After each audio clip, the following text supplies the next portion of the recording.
Une autre voix. As-tu vu les penseurs s'en aller dans les cieux?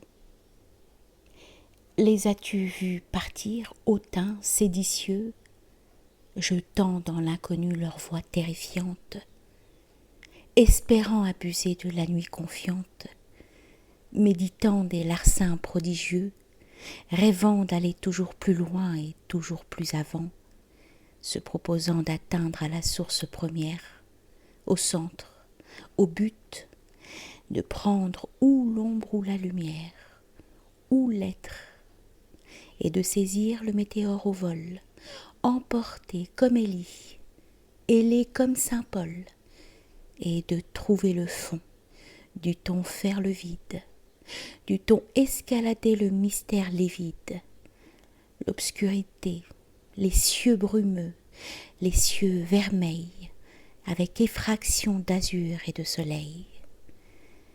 Les as-tu vus, fuyant, blanche robe du prêtre, bras levés du devin, décroître et disparaître dans la profondeur sourde où tout s'évanouit? Parle. Et les as-tu vus devenir de la nuit? Es-tu resté tremblant cherchant leurs traces vagues, puis regardant les terres, les ténèbres, le vague, passant les jours, les nuits, debout sur une tour? Ô songeur, as-tu vu ces hommes au retour? Les as-tu vus de l'ombre énorme redescendre? Et toi, l'obscur veilleur vêtu du sac de cendres, te dressant au-devant de leur vol éperdu, leur as-tu dit « Eh bien ?» Et qu'ont-ils répondu? Ces noirs navigateurs sans navire et sans voile.